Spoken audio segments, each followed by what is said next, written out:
145వ Helen killer జన్మదిన వేడుకల సందర్భంగా రాష్ట్ర నలుగుల నుంచి ఇక్కడికి వచ్చినటువంటి మా దివ్యాంగ సోదరిమణులకు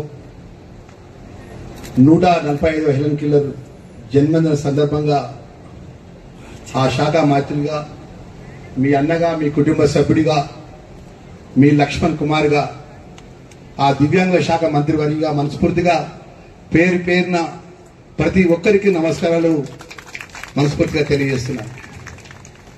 ఈరోజు ప్రపంచంలో, దేశంలో కానీ రాష్ట్రంలో కానీ 50,000, 1,00,000, 2 లక్షలు, 3 లక్షలు వికలాంగులు ఆర్థికంగా ఎదగాలి, స్వయం సమృద్ధి పొందాలి అనే ఆలోచనతోని 5 కోట్ల రూపాయలను కూడా విడుదల చేసిన మహానుభావుడు మన అన్న, మన పెద్దన్న, మన అడ్డూరు లక్ష్మణ్ అన్న.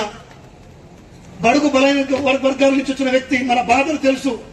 వారు మన శాఖ మార్చులు కాగానే నాతో అన్న మొదటి మాట, అన్న మనం వికలాంగులకి ఏవైతే అంశాలు రావాలో, వాళ్ళకి న్యాయబద్ధంగా హక్కులు రావాలో అన్నింటినీ కూడా మనం ఫైనాన్షియల్, నాన్ ఫైనాన్షియల్ 2 భాగాలుగా చేసుకుని అన్నింటినీ కూడా వీలైనంత తొందరలో మనం పరిష్కారం చేద్దాం, వాళ్ళకి పెద్దపీట వేద్దాం.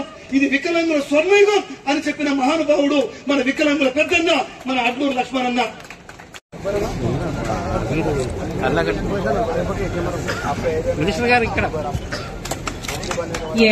జ్యోతి ప్రజ్వలన కార్యక్రమం ఎంతో ఘనంగా మన మినిస్టర్ సార్ చేతుల మీదుగా, అలాగే మన చైర్మన్ సార్, అలాగే మన డైరెక్టర్ మేడం చేతుల మీదుగా ఘనంగా జ్యోతి ప్రజ్వలన కార్యక్రమం జరుగుతుంది. దయచేసి విద్యార్థులు వీక్షించగలరు.